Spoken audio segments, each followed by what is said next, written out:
नमस्कार बच्चों। आज के इस एपिसोड में हम कंटिन्यू करेंगे हमारे क्लास 10th एसएसटी सामाजिक विज्ञान के रिवीजन बैच को। यह हमारा एसएसटी सामाजिक विज्ञान का सेकंड बैच रहेगा। इससे पहले हम जीनियस बैच लेके आए थे। जीनियस बैच में कंप्लीट चैप्टर को हमने वन शॉट वीडियो के थ्रू आपके साथ शेयर किया था और वहां पर हमारा फोकस था कंसेप्ट के ऊपर। कंसेप्ट के साथ साथ हमने नोट्स आपके साथ शेयर किए थे, बात की थी कि कौन से टॉपिक आपके लिए इंपॉर्टेंट रहेंगे, कहाँ से क्वेश्चंस पूछे जाएंगे, क्वेश्चंस की लैंग्वेज क्या रहेगी, ये सब कुछ हमने डिस्कस किया था। यानी कि हमारा जो जीनियस बैच था वो एक कंप्लीट पैकेज था। जहाँ तक रिवीजन बैच की बात है तो रिवीजन बैच में हम chapter wise most important questions discuss करने वाले हैं। अब ये मोस्ट इंपॉर्टेंट क्वेश्चंस कौन से? वो क्वेश्चंस जो मोस्ट एक्सपेक्टेड क्वेश्चंस है, यानी कि जिनके आपके एग्जाम में आने के सबसे ज़्यादा चांसेस रहेंगे। ये वही क्वेश्चंस है जो बोर्ड एग्जाम में कंटिन्यूसली रिपीट होते रहे या फिर ये चैप्टर के मेन थीम को कवर करते हैं। आज के इस एपिसोड की बात करें तो यहाँ पे हम पॉलिटिकल साइंस यानी सिविक्स के 6th चैप्टर पॉलिटिकल पार्टीज, राजनीतिक दल से रिलेटेड मोस्ट इंपॉर्टेंट क्वेश्चंस को डिस्कस करने वाले हैं। यहाँ पे सबसे पहले हम डिस्कस करेंगे 1 मार्कर क्वेश्चन को। 1 मार्कर क्वेश्चन 2 मार्कर क्वेश्चन में भी पूछे जा सकते हैं। ये आपके सोर्स बेस्ड जो क्वेश्चंस है वहां पर भी पूछे जा सकते हैं। उसके बाद हम डिस्कस करेंगे इस चैप्टर के most important 2 marker question, 3 marker question और 5 मार्कर क्वेश्चन को। तो शुरुआत करेंगे हम very short answer type question यानी कि 1 मार्कर क्वेश्चन के साथ। तो यहाँ पे पहला जो हमारा प्रश्न रहेगा, पश्चिम बंगाल के 2 राजनीतिक दलों के नाम लिखिए। हमें 2 राजनीतिक दलों के नाम बताने हैं, क्योंकि इसमें इस टाइप के क्वेश्चंस पूछे जाते हैं जो आसपास के स्टेट्स होते हैं, जहां पे इलेक्शन हुए हों या फिर जो थोड़ा न्यूज़ में ज़्यादा रहे हों। तो वेस्ट बंगाल की बात करें तो रिसेंटली यहाँ पे इलेक्शन हुए थे और इलेक्शन में जो वेस्ट बंगाल था खूब छाया रहा था। तो वहाँ के जो 2 रीजनल पॉलिटिकल पार्टी है, 2 राजनीतिक दल है, उसमें एक तो तृणमूल कांग्रेस आते हैं जो कि अब राष्ट्रीय दल बन चुका है। ओके, ममता बनर्जी की ये पॉलिटिकल पार्टी है और वहाँ का सत्तारूढ़ दल है। सत्तारूढ़ मतलब रूलिंग पार्टी है, सरकार इन्हीं की है।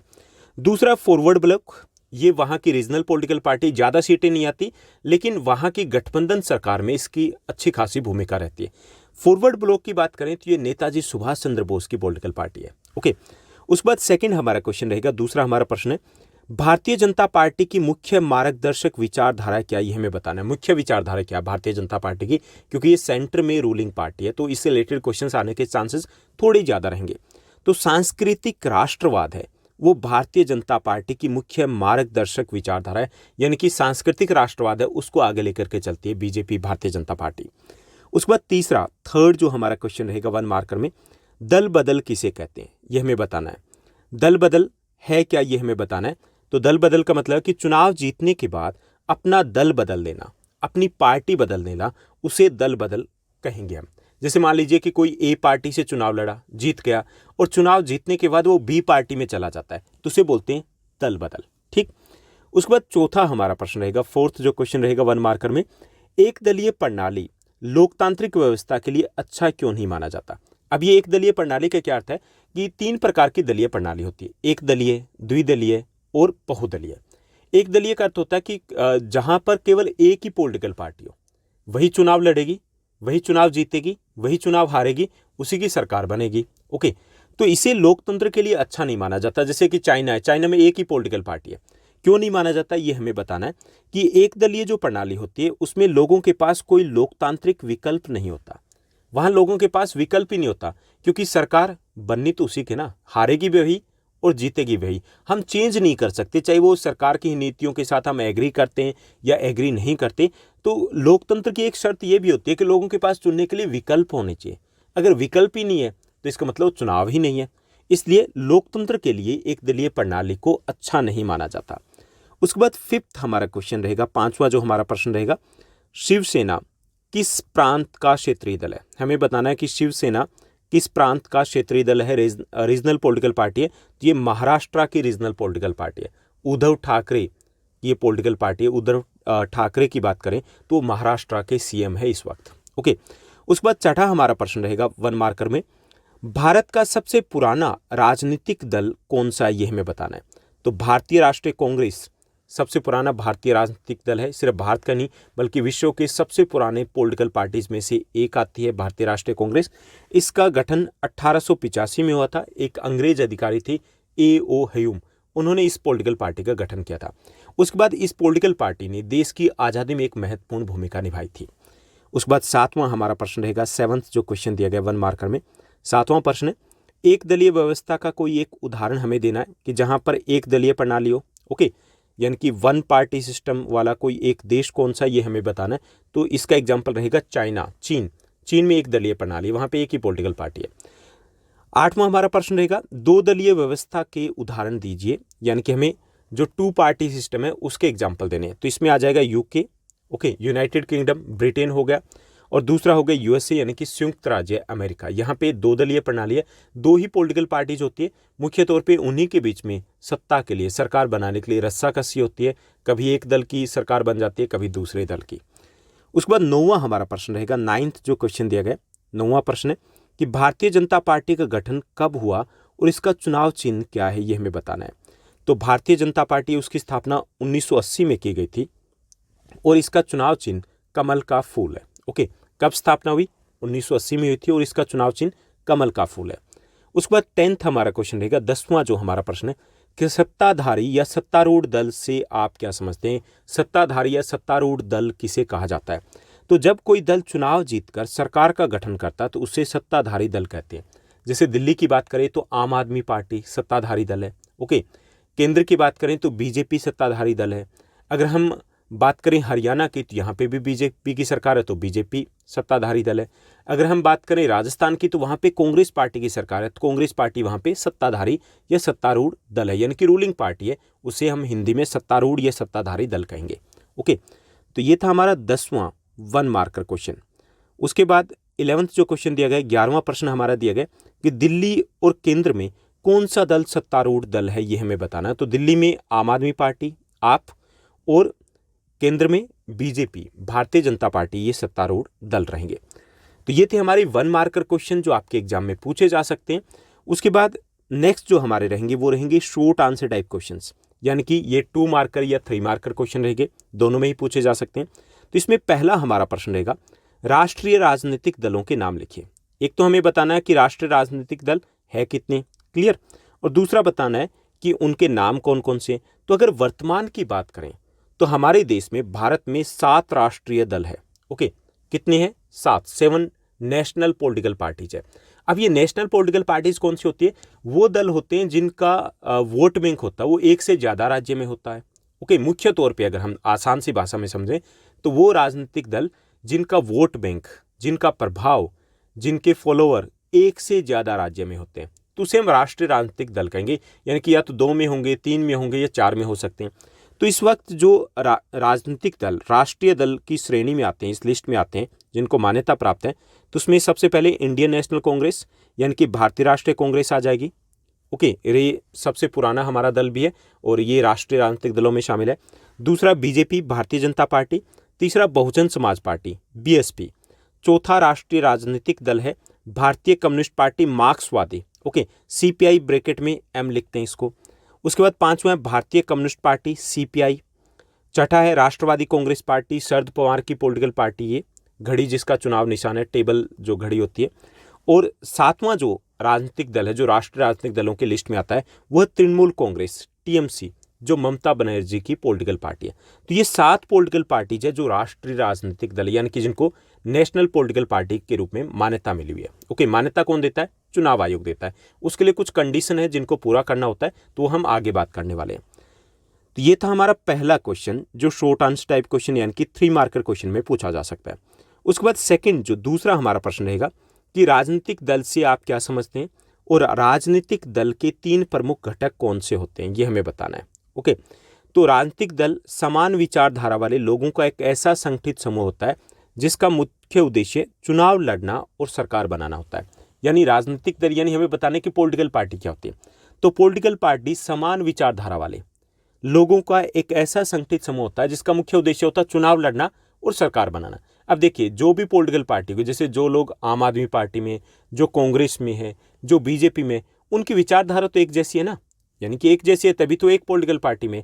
और एक तो ये कि ये जो समान विचारधारा वाले लोगों का समूह होता है, ठीक, संगठन होता है, और इनका उद्देश्य क्या होता है? चुनाव लड़ना। चुनाव क्यों लड़ते हैं? सरकार बनाने के लिए। बने ना बने अलग बात है, लेकिन कोई भी पॉलिटिकल पार्टी होगी उसका उद्देश्य होगा चुनाव लड़ना और सत्ता को हासिल करना, सरकार का गठन करना, ठीक। तो उसे बोलते हैं हम पॉलिटिकल पार्टी। जैसे बीजेपी, कांग्रेस पार्टी, आम आदमी पार्टी, ये सभी क्या है? राजनीतिक दल है। उसके बाद आता है कि राजनीतिक दलों के प्रमुख घटक या अंग कौन कौन से होते हैं। तो राजनीतिक दल के 3 अंग होते हैं। ओके, 3 घटक होते हैं। सबसे पहले आते हैं नेता। नेता जो चुनाव लड़ते हैं, चाहे वो विधानसभा का चुनाव लड़ रहे हो, चाहे वो लोकसभा का चुनाव लड़ रहे हो, या संगठन में वो किसी जिले के या कहीं के अध्यक्ष होते हैं, तो वो हो गए नेता। ओके, सबसे पहले। उसके बाद दूसरे आते हैं एक्टिव मेंबर्स, सक्रिय कार्यकर्ता। अब जो सक्रिय कार्यकर्ता क्या होते हैं, जो जैसे उनकी रैली होगी बढ़ चढ़ के भाग लेंगे, चुनाव होगा चुनाव अभियान में वो बढ़ चढ़ के भाग लेंगे, डोर टू डोर कैंपेन में भाग लेंगे, जब भी पॉलिटिकल पार्टीज के जो लीडर आते हैं तो उस वक्त वो सबसे आगे रहेंगे, तो वो होते हैं एक्टिव मेंबर्स। ओके, उसके बाद तीसरे होते हैं पॉलिटिकल पार्टी में अनुयायी समर्थक, फॉलोअर्स होते हैं, जो उसको वोट तो देते हैं पॉलिटिकल पार्टी को, उसको सपोर्ट भी करते हैं, लेकिन खुल के सामने नहीं आते। ओके, रैली वगैरह में नहीं जाएंगे।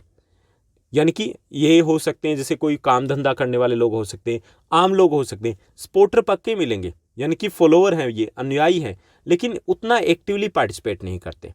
तो 3 प्रकार के यानी कि 3 अंग होते हैं पॉलिटिकल पार्टी के। एक तो लीडर हो गए जो सबसे एक्टिव होते हैं, चुनाव लड़ते हैं या संगठन को संभालते हैं।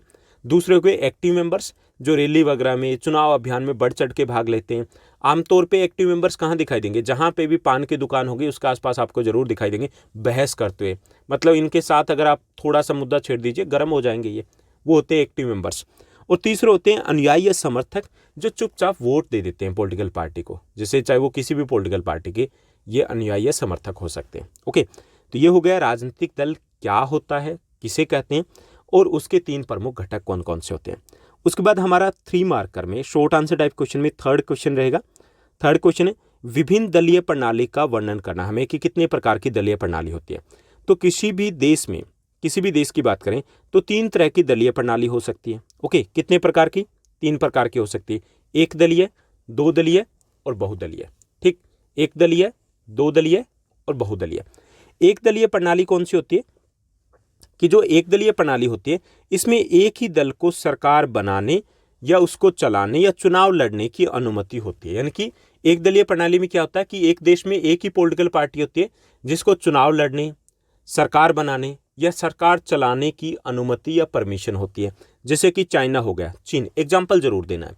जैसे कि चीन हो गया, अब चीन में क्या है, एक ही पॉलिटिकल पार्टी है, वही चुनाव लड़ती है, वही चुनाव जीतती है, वही चुनाव हारती है, वही सरकार को चलाती है। तो ऐसे वहां पे किस प्रकार की प्रणाली हुई? एक दलीय प्रणाली हो गई। ओके, वन पार्टी सिस्टम है वहां पर। उसके बाद दूसरी जो पॉलिटिकल सिस्टम होता है, दलीय सिस्टम होता है, वो है 2 दलीय प्रणाली।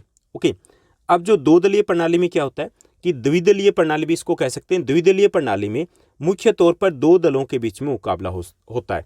यानी कि हो सकता है 2 से ज्यादा भी दल हो सकते हैं, लेकिन मुख्य तौर पे चांसेस सरकार बनने के सिर्फ 2 ही दलों के होते हैं।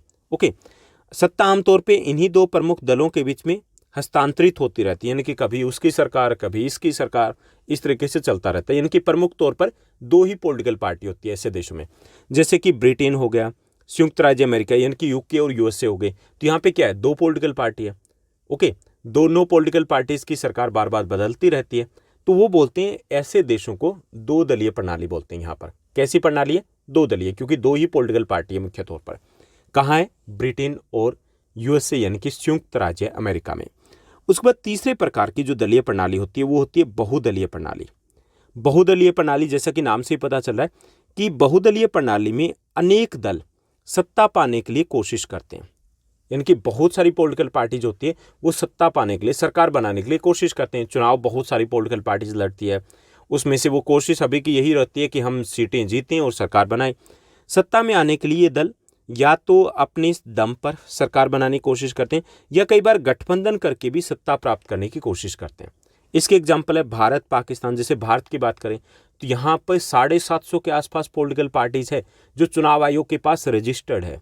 और अब देखिए गठबंधन है, जो सरकार है, केंद्र में सरकार है, गठबंधन की सरकार है। ओके, अपने यहाँ पे 2 प्रकार के गठबंधन है। एक तो एनडीए है, एनडीए में की अगर बात करें तो नेशनल डेमोक्रेटिक अलायंस की बात करें तो यहाँ से 20 से ज़्यादा पॉलिटिकल पार्टीज का वो गठबंधन है। ओके, ऐसे ही गठबंधन की सरकार, जैसे बिहार में आप देखिए गठबंधन की सरकार है। तो यहाँ पर जो पॉलिटिकल पार्टी जो होती है वो एक तो 2 से ज़्यादा पॉलिटिकल पार्टी जो होती है जो चुनाव लड़ती है और सरकार बनाने की कोशिश करती है, और ये सरकार बनाने की कोशिश या तो अपने दम पर करती है या फिर गठबंधन कर लेते हैं। ओके, तो एक तो हमारा हो गया राजग, हो गया राष्ट्रीय जनतांत्रिक गठबंधन जिसको एनडीए कहेंगे, और दूसरा कांग्रेस पार्टी का यूपीए, यूनाइटेड प्रोग्रेसिव अलायंस। तो उसमें भी 20 से ज़्यादा पॉलिटिकल पार्टीज है।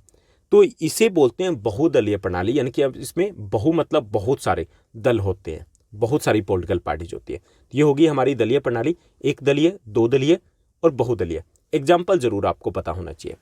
उसके बाद फोर्थ जो क्वेश्चन रहेगा, चौथा जो हमारा प्रश्न रहेगा मोस्ट इंपॉर्टेंट क्वेश्चंस में इस चैप्टर में से, कि हमारे देश में बहुदलीय प्रणाली क्यों महत्वपूर्ण है। एक तो हमें ये बताना है और फिर हमें बताना है बहुदलीय प्रणाली का कोई एक अवगुण, गुण और अवगुण दोनों बता देंगे हम। ठीक, इस टाइप का क्वेश्चन पूछा जा सकता है।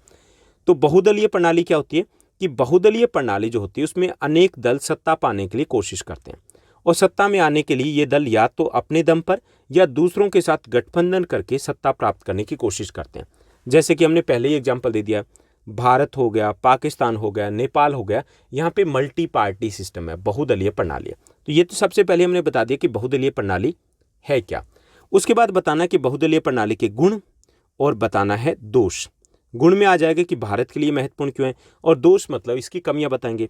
तो बहुदलीय जो प्रणाली होती है, शासन प्रणाली होती है, वो भारत जैसे विविधतापूर्ण देश के लिए, जहाँ पे विविधता अधिक है, इस प्रकार के देश के लिए सबसे बेहतर है, क्योंकि लोगों के सामने अधिक विकल्प उपलब्ध रहते हैं और हर वर्ग अपनी आवाज़ उठाने के लिए दल का गठन कर सकता है। जैसे अपना देश है, विविधताएं बहुत है, भाषा के आधार पे, धर्म के आधार पे, संस्कृति के आधार पे, क्षेत्र के आधार पे। ओके, देश भी बहुत विशाल है। तो इसलिए भारत जैसे देश में बहुदलीय प्रणाली ठीक है कि हर व्यक्ति है उसके पास एक तो विकल्प मिल जाते हैं, दूसरा कोई भी वर्ग है अपनी मर्जी के अनुसार पॉलिटिकल पार्टी भी बना सकता है। इससे देश में वो सत्ता का संतुलन बना रहता है एक तरीके से। ये नहीं कि कुछ ही पॉलिटिकल पार्टी है तो कई बार ये होता है कि भेदभाव होने के चांसेस बढ़ जाते हैं।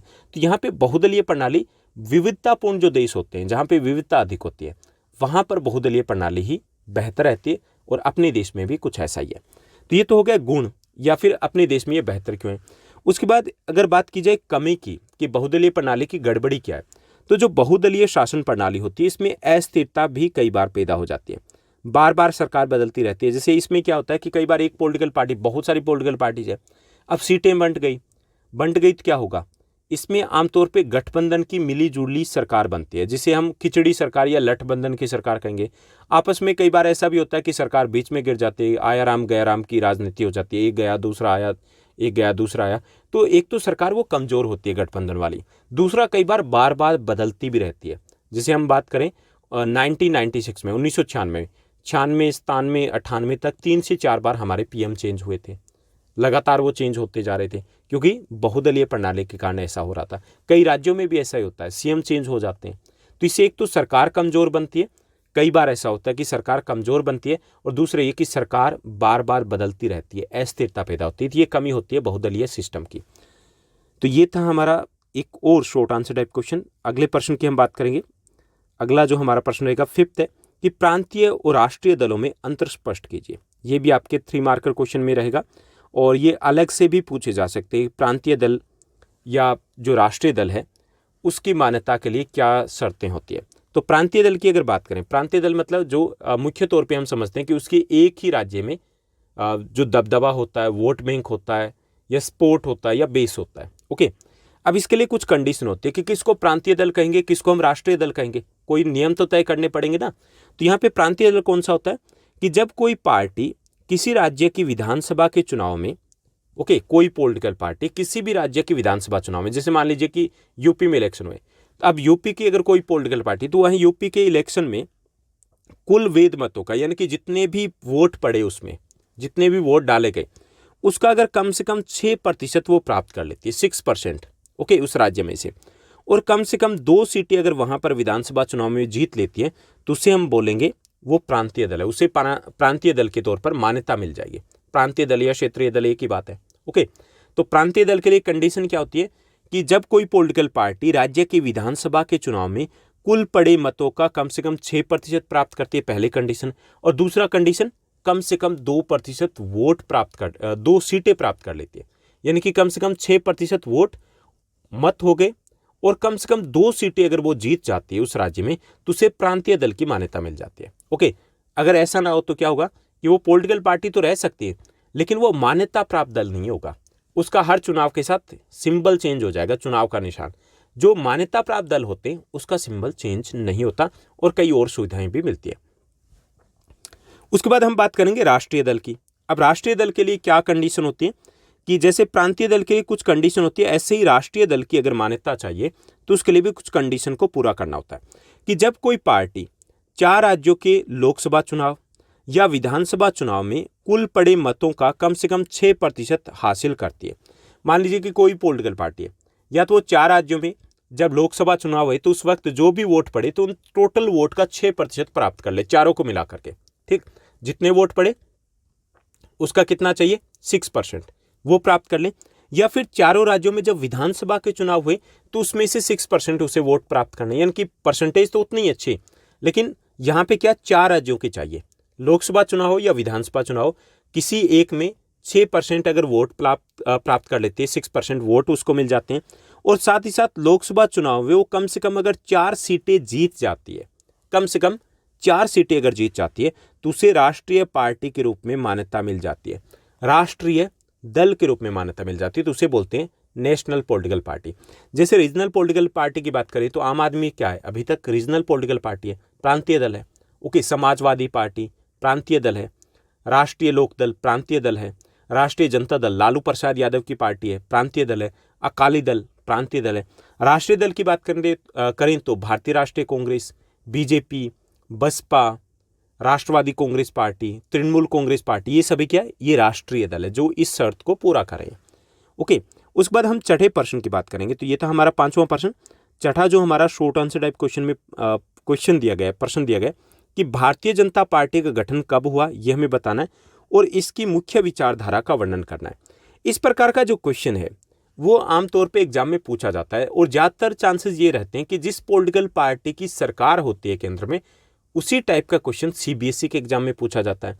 अगर हम बात करें स्टेट बोर्ड की, अगर स्टेट बोर्ड में आप उसके लिए अगर तैयारी कर रहे हो तो वहाँ पे जिस पॉलिटिकल पार्टी की सरकार है तो उससे रिलेटेड क्वेश्चन पूछा जाएगा। ओके, तो सीबीएसई में हम देखें तो अभी सेंटर में सरकार किसकी है, भारतीय जनता पार्टी की है, तो उससे रिलेटेड क्वेश्चन पूछा जा सकता है। तो यहाँ पे है कि भारतीय जनता पार्टी का गठन कब हुआ और इसकी मुख्य विचारधारा का हमें वर्णन करना है। तो जो भारतीय जनता पार्टी है, तत्कालिक भारतीय जनसत्ता, यानी कि उस वक्त एक भारतीय जनसंघ एक पॉलिटिकल पार्टी थी, उसी को ही पुनर्जीवित करके 1980 में ये दल बनाया गया था, यानी कि ये पार्टी बनाई गई थी उस वक्त। तो इसका गठन कब हुआ, 1980 में हुआ था। अब हमें बताना है कि इसकी विचारधारा क्या है, किस प्रकार की नीतियों को आगे लेकर के चलती है। तो यह भारत की प्राचीन संस्कृति और मूल्य, भारतीय राष्ट्रवाद और राजनीति तथा संस्कृति या सांस्कृतिक राष्ट्रवाद है, इसकी उत्पत्ति का मूल तत्व, यानी कि किस में विश्वास करती है, इसकी जो विचारधारा है ये भारत की प्राचीन संस्कृति और मूल्य, भारतीय राष्ट्रवाद, सांस्कृतिक राष्ट्रवाद या हिंदुत्व है, उसके एजेंडे पर काम करती है पॉलिटिकल पार्टी। ओके, यह सभी धर्म के लोगों के लिए एक समान नागरिक संहिता बनाने के पक्ष में, यानी कि एक देश एक कानून के पक्ष में है, और ये धर्मांतरण पर रोक लगाने के भी पक्ष में है कि धर्म का बदलाव होता है, यानी कि धर्मांतरण जिसको हम बोलेंगे कि धर्म जो बदल लिया जाता है, उस पर रोक लगाने के पक्षधर भी है ये पॉलिटिकल पार्टी। इसका चुनाव निशान कमल का फूल है और वर्तमान में केंद्र में जो सत्तारूढ़ दल है, सत्ताधारी पॉलिटिकल पार्टी है, रूलिंग पॉलिटिकल पार्टी है, वो बीजेपी ही है। ओके, तो ये सब कुछ रहेगा कि हमें बताना है, क्या बताना है कि कब गठन हुआ और उसकी मुख्य विचारधारा कि ये कौन सी नीतियों में विश्वास करती है। क्लियर? तो ये था हमारा छठा प्रश्न जो शॉर्ट आंसर टाइप क्वेश्चंस में था। उसके बाद हम बात करेंगे लॉन्ग आंसर टाइप क्वेश्चन की, यानी कि 5 मार्कर क्वेश्चन जो इस चैप्टर में से बनेंगे। और बहुत ज़्यादा चांसेस है कि 5 मार्कर के क्वेश्चन अगर पूछे जाते हैं तो यहाँ से यही क्वेश्चंस रहेंगे, यानी कि लिमिटेड से क्वेश्चंस बनने, और जब भी पूछे गए तो इन्हीं में से क्वेश्चंस आपके बोर्ड एग्जाम में पूछे गए। ठीक, तो यहाँ पे पहला जो हमारा प्रश्न रहेगा लॉन्ग आंसर टाइप क्वेश्चन में कि राजनीतिक दलों के प्रमुख कार्य क्या हैं। ओके, राजनीतिक दलों के प्रमुख कार्य क्या हैं ये हमें बताना है, या फिर राजनीतिक दलों की आवश्यकता क्यों है। अब किसी के कार्य होते हैं उसी चीज़ के लिए तो आवश्यकता होती है ना, तो आंसर सेम ही रहेगा, हमारा उत्तर जो रहेगा वो सेम ही रहना दोनों क्वेश्चन का। तो ये चाहे किसी भी तरीके से पूछा जाए, चाहे तो ये पूछा जाए कि राजनीतिक दलों के कार्य क्या है, फंक्शन क्या है, या फिर हमें पॉलिटिकल पार्टीज की आवश्यकता क्यों है, जरूरत क्यों है। ओके, तो राजनीतिक दलों के कार्य क्या, पहला कार्य होता है इनका चुनाव लड़ना। राजनीतिक दल है वो चुनाव लड़ते हैं, अगर राजनीतिक दल ना हो तो चुनाव कौन लड़ेगा, इंडिविजुअल लड़ेंगे ना, आज़ाद उम्मीदवार लड़ेंगे।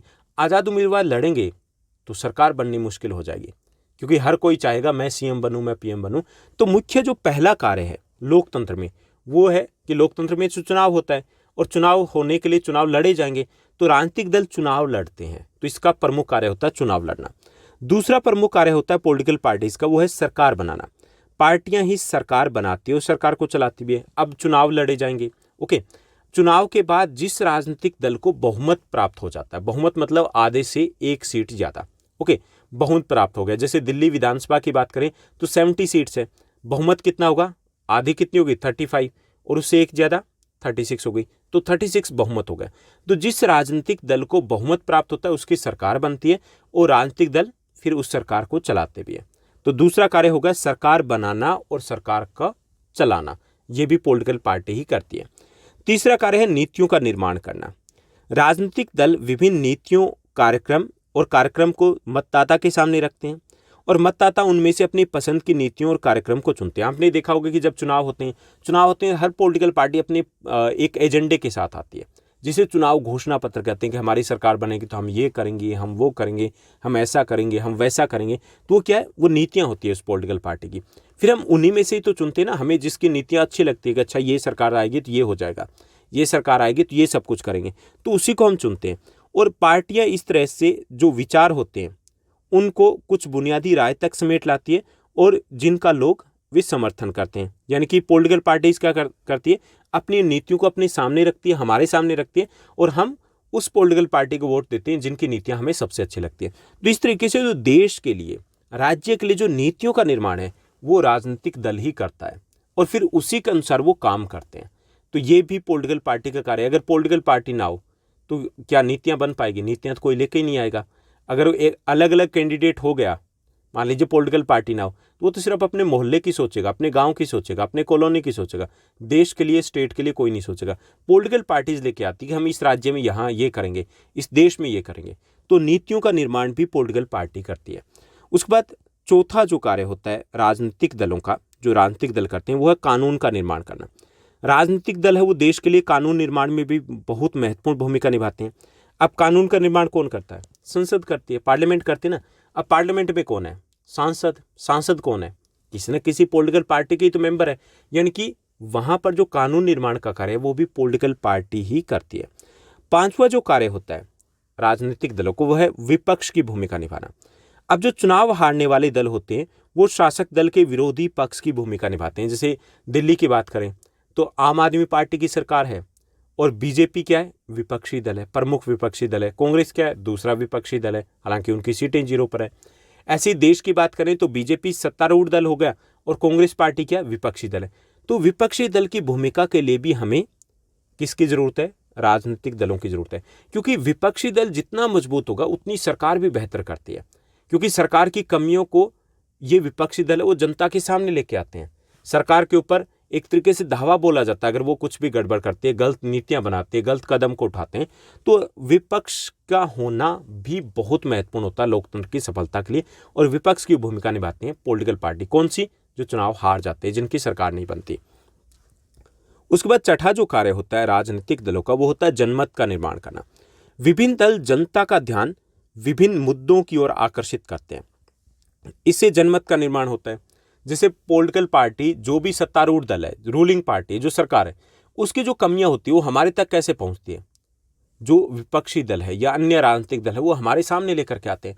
फिर हम अपनी राय बनाते हैं कि अच्छा ये पॉलिटिकल पार्टी ठीक नहीं करी, ये पॉलिटिकल पार्टी ये गड़बड़ करी है, यहाँ पे भ्रष्टाचार है, यहाँ पे सिर्फ दिखावा है, यहाँ पे कहने की बातें हो रही है। तो वो हमारी राय कैसे बनती है? हमारी राय बनती है क्योंकि पॉलिटिकल पार्टी हमारे सामने वो चीज़ें लेकर के आती है। तो जनमत के निर्माण का कार्य भी यही राजनीतिक दल ही करते हैं। उसके बाद सातवां जो कार्य है पॉलिटिकल पार्टी का, जिसके लिए हमें इनकी आवश्यकता होती है, कड़ी का कार्य करना।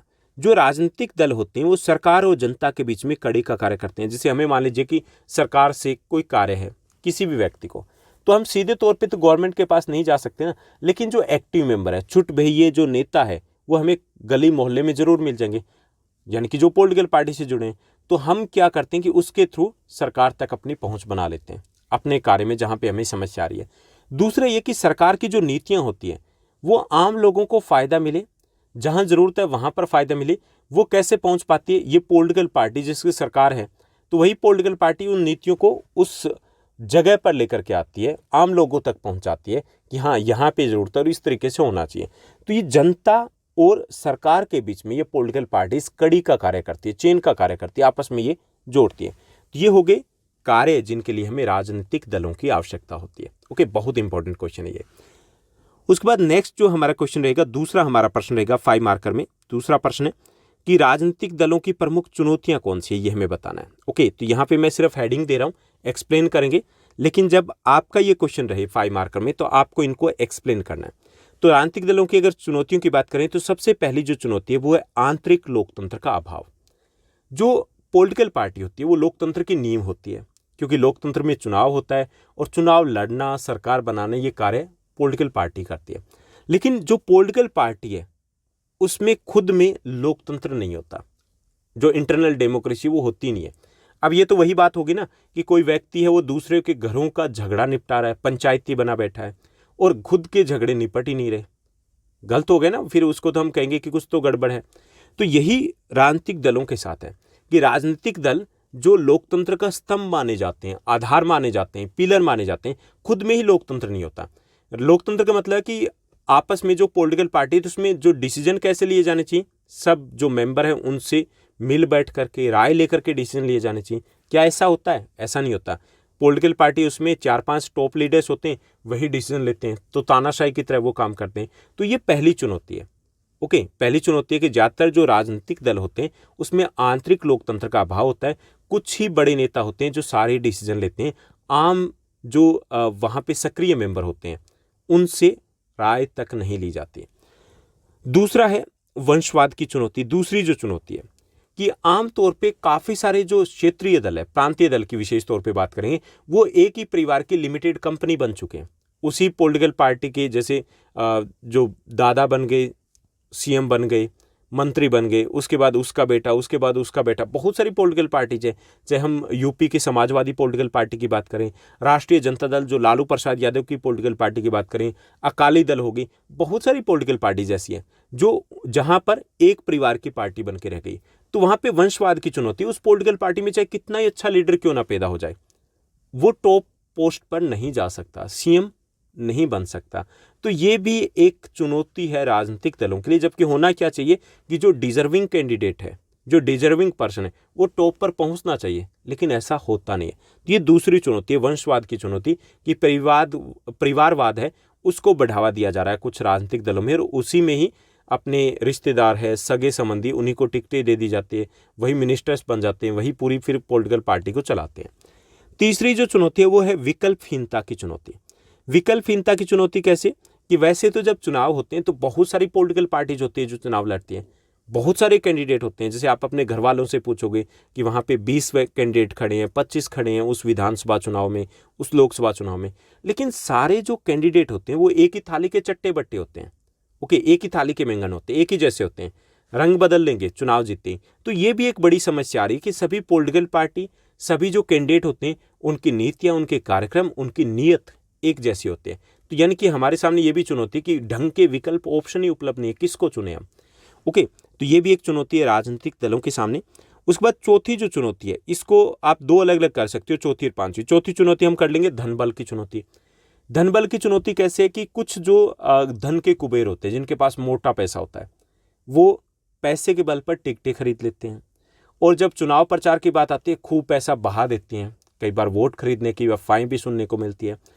हालांकि जरूरी नहीं कि हर बार वो चुनाव जीते हैं, लेकिन उनके चुनाव जीतने के चांसेस एक गरीब आम आदमी की तुलना में ज़्यादा होते हैं। तो ये भी एक चुनौती है। यानी कि अगर धन के बल पर कोई व्यक्ति चुनाव लड़ रहा है तो इसका मतलब मुकाबला बराबरी का तो नहीं हुआ ना। बराबरी का नहीं हुआ तो ये तो लोकतंत्र की नींव ही कहीं पर गड़बड़ हो रही है। तो ये भी एक चुनौती है जिसके ऊपर हमें नियंत्रण करने की आवश्यकता है। उसके बाद पांचवी जो चुनौती है, अलग कर लोगे आप इस पॉइंट को, वो है बाहुबल की चुनौती। कई बार ऐसा होता है कि जो अपराधी किस्म के लोग हैं, गुंडे जो तत्व हैं, वो भी पॉलिटिकल पार्टी से टिकट प्राप्त कर लेते हैं। ओके, और अपने प्रभाव के बल पर कई बार वो चुनाव भी जीत जाते हैं। अगर ऐसे लोग राजनीति में आने लग गए, चुनाव जीतने लग गए, संसद में जाने लग गए, तो क्या भ्रष्टाचार कम होगा?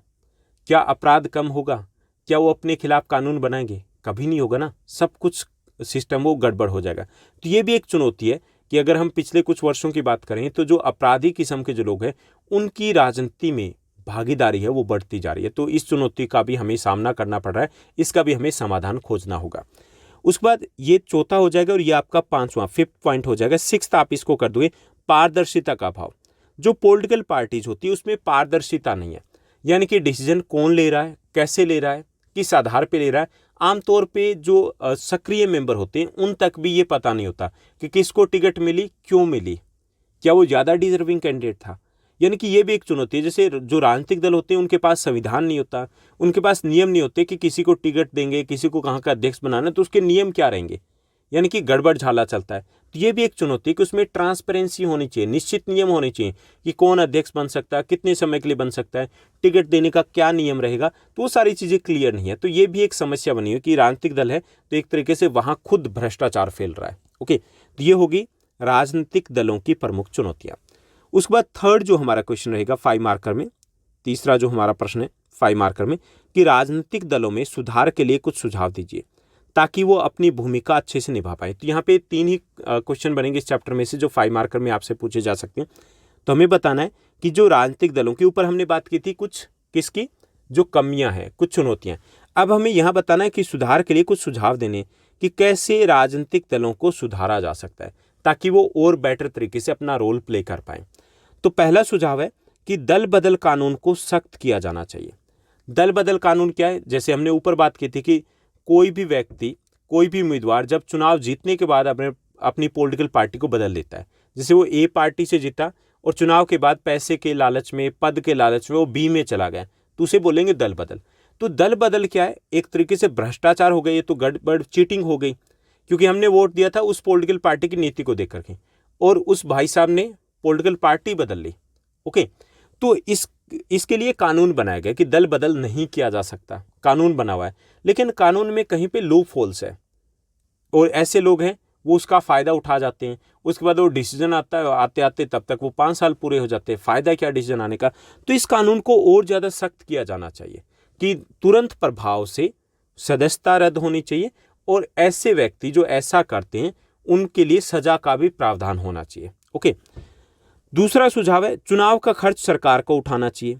जैसे अब क्या हो रहा है कि जैसे जिनके पास पैसा है तो उनके चुनाव जीतने के चांसेस ज़्यादा होते हैं, आम आदमी तो ना चुनाव लड़ सकता ना जीत सकता। तो इसका समाधान ये है कि चुनाव का खर्च सरकार उठाए ताकि सबको बराबरी का मौका मिले। अब खर्च उठाने में 2 तरीके, एक तो पैसे दे दें, दूसरा तरीका ये कि जो भी रिक्वायरमेंट है प्रचार के लिए, जैसे पैम्पलेट्स वगैरह हो गए, तो वो प्रचार सामग्री है वो सारी की सारी सरकार दे दे, छपवा करके दे दे उस कैंडिडेट को, तो इससे बराबरी का मुकाबला हो जाएगा। तो ये भी किया जा सकता है। तीसरा सुझाव है अपराधियों के चुनाव लड़ने पर रोक होनी चाहिए ताकि आपराधिक किस्म के जो लोग हैं वो राजनीति में ना आ पाए, क्योंकि अगर आपराधिक किस्म के लोग राजनीति में आते हैं न केवल उनकी सजा, मतलब उस केस को वो कमज़ोर करते हैं, बल्कि वो देश के लिए, समाज के लिए भी बेहतर नहीं है। तो ये भी एक सुझाव दिया जा सकता है। चौथा सुझाव है चुनाव में 33% सीटें महिलाओं के लिए आरक्षित होनी चाहिए, 1/3 जो सीट है, क्योंकि महिलाएं हैं वो आधी दुनिया है, लेकिन उनकी राजनीति में भागीदारी अभी की बात करें तो 10% से ज़्यादा नहीं है। तो समाज में अगर हमें कुछ सुधार लेकर के आना है, जो सामाजिक मुद्दे हैं वहाँ पर अगर हमें अपना ध्यान फोकस करना है तो ज़रूरी है कि महिलाओं की भागीदारी बढ़नी चाहिए। तो इसके लिए एक सुझाव ये कि 33% जो सीटें हैं, चाहे वो लोकसभा में हो चाहे वो विधानसभा में हो, वो महिलाओं के लिए आरक्षित होनी चाहिए। ओके, उसके बाद 5वां सुझाव है कि राजनीतिक दलों के लिए संगठन के चुनाव और संविधान अनिवार्य होने चाहिए। जैसे राजनीतिक दलों की बात की थी कि उनमें खुद में पारदर्शिता नहीं है, तो इसके लिए क्या किया जा सकता है? एक तो उनके चुनाव होने चाहिए, जैसे अध्यक्ष कौन बनेगा, ये चुनाव इस टाइप से उनके जो चुनाव होते हैं अध्यक्ष के, महासचिव के, तो वो समय समय पर होने आवश्यक होने चाहिए। एक तो कि वो उस पॉलिटिकल पार्टी के जो मेंबर्स हैं वो चुने फिर, ठीक, इससे वहाँ पे लोकतंत्र आएगा। दूसरा ये कि संविधान होना चाहिए, नियम होने चाहिए हर पॉलिटिकल पार्टी की कि अध्यक्ष कौन बन सकता है, कौन नहीं बन सकता, टिकट किसको मिलेगी, कैसे मिलेगी, होना चाहिए ना कुछ नियम, कायदे, कानून तो होने चाहिए ताकि एक परिवार का दबदबा ना रहे वहाँ पर। ओके, मन मर्जी ना रहे, तानाशाही ना रहे वहाँ पर। तो ये भी एक सुझाव है राजनीतिक दलों में सुधार करने के लिए। उसके बाद अच्छे शिक्षित लोगों को सक्रिय राजनीति में भाग लेना चाहिए। एक सुझाव ये भी है जो पढ़े लिखे लोग जो चाहते हैं कि हमारा पॉलिटिकल पार्टी का सिस्टम बेटर हो, तो उनको ज़्यादा से ज़्यादा भागीदारी करनी चाहिए पॉलिटिकल पार्टी में। लेकिन होता क्या है कि जो अच्छे पढ़े लिखे लोग होते हैं वो सोचते हैं कि इस दलदल में जाने का कोई फ़ायदा नहीं है, कीचड़ में खुद हो जाएंगे। तो अच्छे लोग कई बार पॉलिटिकल पार्टी से दूरी बना लेते हैं, चाहे वो आईएएस ऑफिसर की बात करें, आईपीएस ऑफिसर की बात करें, यूनिवर्सिटी के प्रोफेसर टीचर्स की बात करें, तो आमतौर पे इन्वॉल्व कम होते हैं। तो उनको भागीदारी करनी चाहिए, इससे भी पॉलिटिकल पार्टी में सुधार होगा। अच्छे लोग जाएंगे तो कुछ बेहतर आएगा। जैसे कि आप दिल्ली का एग्जाम्पल देख सकते हो, बहुत कुछ बदला आम लोगों के लिए।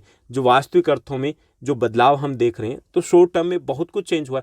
ऐसा होगा, कई स्टेट्स में ऐसा हो रहा है। ऐसा कब होगा? जब अच्छे लोग, पढ़े लिखे लोग पॉलिटिकल पार्टीज में आएंगे। तो ये भी एक सुझाव है।